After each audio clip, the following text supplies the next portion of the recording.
Hello everyone, आप लोग का हमारे यूट्यूब चैनल में स्वागत है। तो आप लोग कैसे हैं? आई होप आप लोग बहुत ही अच्छे होंगे। तो आज हम लोग फाइलम प्रोटोजोआ का ऑस्मोरेगुलेशन टॉपिक देखेंगे। ऑस्मोरेगुलेशन को पराशरण नियंत्रण भी कहते हैं। ऑस्मोरेगुलेशन एमएससी फर्स्ट सेमेस्टर में प्रोटोजोआ का एक लॉन्ग आंसर टाइप क्वेश्चन में पूछा जाता है। तो चलिए हम लोग इसके बारे में आगे स्टडी करते हैं। ऑस्मोरेगुलेशन इन प्रोटोजोआ। प्रोटोजोआ में पराशरण नियंत्रण। तो हम लोग प्रोटोजोआ में पराशरण नियंत्रण के बारे में देखते हैं। ऑस्मोरेगुलेशन पराशरण नियंत्रण एक ऐसी प्रोसेस है जिसके द्वारा एक कोशिकीय जीवों में वाटर का संतुलन बना रहता है। यदि यह रेगुलेशन प्रोसेस किसी प्रोटोजोआ में नहीं होती है तो जल के कारण वह फूलकर फट जाता है। अतः यह एक इम्पॉर्टेंट प्रोसेस है। ऑस्मोरेगुलेशन पराशरण नियंत्रण एक ऐसी प्रक्रिया है जिसके द्वारा यह कोशिकीय जीवों में वाटर का संतुलन किए रहती है। यदि यह रेगुलेशन प्रोसेस किसी प्रोटोजोआ में नहीं होगी, अगर यह क्रिया किसी प्रोटोजोआ में नहीं होगी तो जल के कारण वह फूल कर फट जाता है। अतः यह एक इम्पॉर्टेंट प्रोसेस है, यह एक महत्वपूर्ण प्रक्रिया है।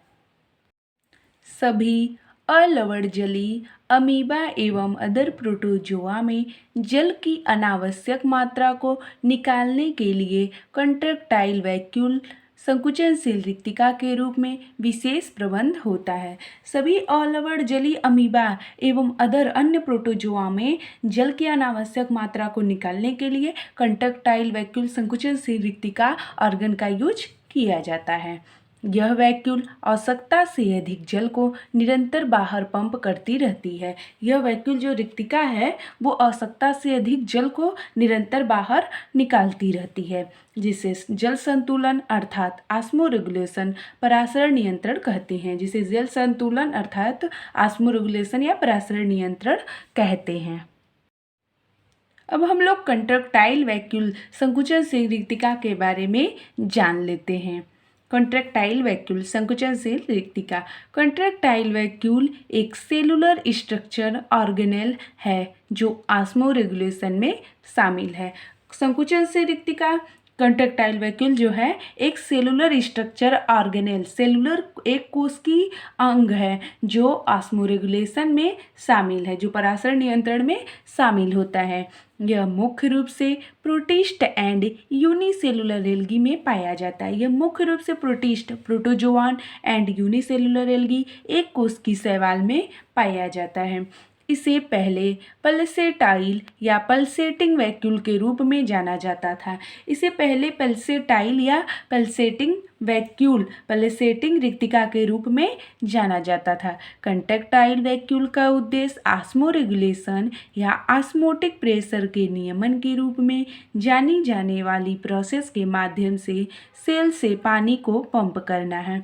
संकुचनशील रिक्तिका का मुख्य उद्देश्य ऑस्मोरेगुलेशन पराशरण नियंत्रण या ऑस्मोटिक प्रेशर पराशरण दाब के नियमन के रूप में जानी जाने वाली प्रोसेस क्रिया के माध्यम से सेल से पानी को पंप करना है। कोशिका से पानी को बाहर निकालना ही कंट्रैक्टाइल वैक्यूल का मुख्य उद्देश्य होता है। अमीबा, पैरामीशियम एंड कुछ एल्गी ऐसी सेल्स के एग्जाम्पल हैं जिनके अंदर यह कंट्रैक्टाइल वैक्यूल होती है। अमीबा में, पैरामीशियम में और प्रोटोजोआन जो हैं और कुछ एल्गी शैवाल में उनके कोशिकाओं के अंदर यह कंट्रैक्टाइल वैक्यूल पाई जाती है। ये इसके एग्जाम्पल हैं। कंट्रैक्टाइल वैक्यूल जो स्पष्ट पारभासी गोलाकार एंड स्पंदित होता है। संकुचनशील रिक्तिका जो है वो स्पष्ट होता है, पारभासी होता है, उसका शेप गोलाकार होता है एंड स्पंदित होता है। कंट्रैक्टाइल वैक्यूल वाटर के तरल पदार्थ से भरा होता है। संकुचनशील रिक्तिका जल के तरल मटेरियल से भरा रहता है एंड साइटोप्लाज्म में तैरता है, जो कोशिका द्रव्य में तैरता है, जो एक यूनिट मेम्ब्रेन से घिरा होता है, जो एक यूनिट मेम्ब्रेन इकाई झिल्ली से घिरा रहता है। यह एक वैक्यूल है जो सेल से पानी को सिकुड़ती एंड बाहर निकालती है एंड यह फैलता व सिकुड़ता है। यह एक रिक्तिका है जो कोशिका से पानी को बाहर करती है और यह फैलता एंड सिकुड़ता रहता है। कंट्रैक्टाइल वैक्यूल के कॉन्ट्रैक्शन से ऑर्गेनेल के अंदर पानी जमा हो जाता है, बट वैक्यूल के विस्तार से पानी कॉन्ट्रैक्टाइल वैक्यूल से बाहर निकल जाता है। कॉन्ट्रैक्टाइल वैक्यूल के संकुचन से ऑर्गन के अंदर पानी जमा हो जाता है, लेकिन रिक्तिका के जब रिक्तिका फैलता है तो उसके विस्तार से पानी कॉन्ट्रैक्टाइल वैक्यूल से बाहर निकल आता है। अब हम लोग कॉन्ट्रैक्टाइल वैक्यूल के स्ट्रक्चर को देख लेते हैं। Structure of contractile vacuole. Microscope के द्वारा प्रोटोजोआ की जांच करते समय कॉन्ट्रैक्टाइल के भीतर एक स्पष्ट लार्ज राउंडेड गोलाकार झिल्लीदार पानी से भरी सेल ऑर्गन के रूप में है। जब माइक्रोस्कोप से प्रोटोजोआ के अंदर देखा गया तो उसमें जो कॉन्ट्रैक्टाइल वैक्यूल है वो स्पष्ट है, लार्ज है, बड़ा है, राउंडेड गोलाकार संरचना है, झिल्लीदार है और पानी से भरा, तरल पदार्थ से भरा एक सेल ऑर्गन है। अदर प्रोटोजोआ की तुलना में पैरामीशियम में एक अत्यधिक परिष्कृत एंड उन्नत कॉन्ट्रैक्टाइल वैक्यूल है। अदर प्रोटोजोआ की तुलना में पैरामीशियम में एक अत्यधिक परिष्कृत एंड उन्नत संकुचनशील रिक्तिका है। कॉन्ट्रैक्टाइल वैक्यूल पर आपको अलग अलग नलिकाएं एंड हेल्पिंग वैक्यूल्स भी मिलेगी, जो सभी एक साथ ऑस्मोरेगुलेशन बनाए रखने के लिए काम करती हैं। कॉन्ट्रैक्टाइल वैक्यूल पर अलग अलग नलिकाएं होती हैं और हेल्पिंग वैक्यूल से सहायक रिक्तिकाएं भी होती हैं, जो एक साथ ऑस्मोरेगुलेशन बनाने के लिए काम करती हैं। स्पीसीज के आधार पर सेल में एक, दो या कई कॉन्ट्रैक्टाइल वैक्यूल्स हो सकती हैं। स्पीसीज या जाति के आधार पर कोशिका में एक, दो या कई संकुचनशील रिक्तिका हो सकती हैं। कॉन्ट्रैक्टाइल वैक्यूल माइटोकॉन्ड्रिया के द्वारा चारों तरफ से घिरा रहता है। जो कॉन्ट्रैक्टाइल वैक्यूल है, संकुचनशील रिक्तिका है, वो माइटोकॉन्ड्रिया के द्वारा चारों तरफ से घिरा रहता है। अब हम लोग कॉन्ट्रैक्टाइल वैक्यूल के स्ट्रक्चर को देख लेते हैं। तो ये देखिए, एक गोलाकार संरचना है।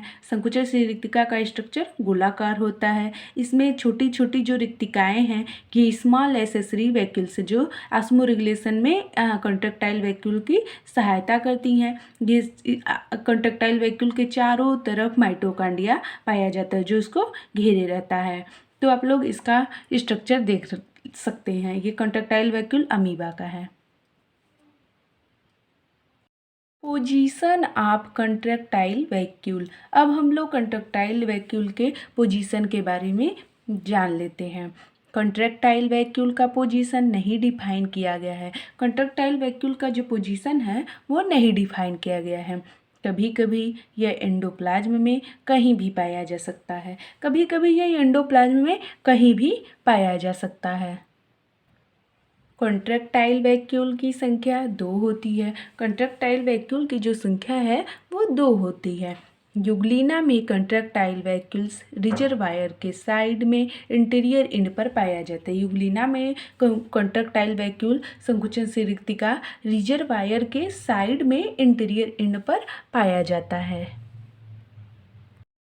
Process of working of contractile vacuole. अब हम लोग कॉन्ट्रैक्टाइल वैक्यूल के ऑस्मोरेगुलेशन का जो क्रिया करती है उसके प्रोसेस को देख लेते हैं। कॉन्ट्रैक्टाइल वैक्यूल की वर्किंग प्रोसेस में 2 स्टेप होती है। जो संकुचनशील रिक्तिका है उसके वर्किंग प्रोसेस में 2 स्टेप होती है। ए सिस्टोल, बी डायस्टोल। पहला है सिस्टोल, दूसरा है डायस्टोल। तो चलिए अब हम लोग इसके बारे में देख लेते हैं। कॉन्ट्रैक्टाइल वैक्यूल का संकुचन एंड सेल से पानी के निष्कासन को डायस्टोल कहा जाता है। कॉन्ट्रैक्टाइल वैक्यूल का जब संकुचन होता है और सेल से पानी का निष्कासन सिस्टोल कहलाता है।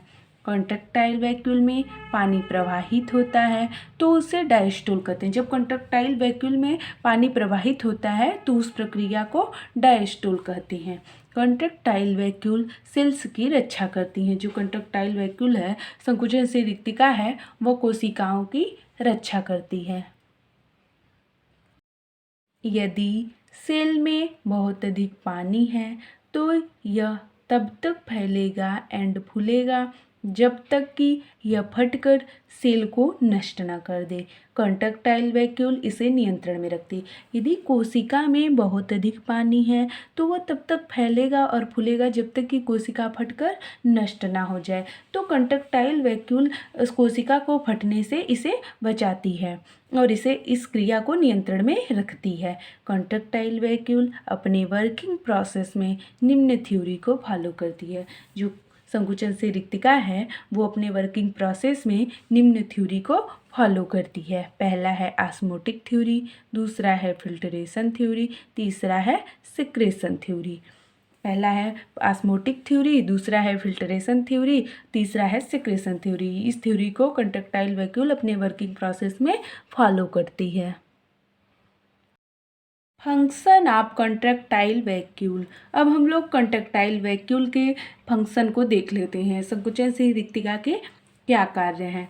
कंट्रैक्टाइल वैक्यूल का प्राथमिक उद्देश्य परासरण नियंत्रण ऑस्मो रेगुलेशन को बनाए रखना एंड सेल से पानी के अवशिष्ट पदार्थों को खत्म करना है। संकुचन से रिक्तिका का जो मेन उद्देश्य है वो ऑस्मो रेगुलेशन को बनाए रखना और सेल से कोशिका से पानी के अपशिष्ट पदार्थों को खत्म करना है। यह सेल के भीतर जल की सांद्रता के नियमन में हेल्प करती है। यह कोशिका के भीतर जल की सांद्रता के रेगुलेशन में सहायता करती है। कंट्रैक्टाइल वैक्यूल का इम्पॉर्टेंट कार्य ऑस्मो रेगुलेशन के रूप में किए जाने वाली प्रक्रिया के माध्यम से सेल से पानी को पंप करना है। कंट्रैक्टाइल वैक्यूल का इम्पॉर्टेंट कार्य जो है वो ऑस्मो रेगुलेशन के रूप में जानी जाने वाली प्रक्रिया के माध्यम से सेल से पानी को बाहर निकालना है। ऑस्मोटिक प्रेशर का नियमन करती है, जो ऑस्मोटिक प्रेशर परासरण दाब का नियमन करती है। फ्रेंड्स, आप लोग को वीडियो पसंद आया हो तो like, share, comment and subscribe कीजिएगा। और फ्रेंड्स, आप लोग को भी BSc MSc का हिंदी इंग्लिश मीडियम में नोट्स चाहिए तो प्लीज़ कमेंट करके ज़रूर बताइएगा। हम उस टॉपिक को आगे वाले वीडियो में ज़रूर लेकर आएंगे। Thanks everyone.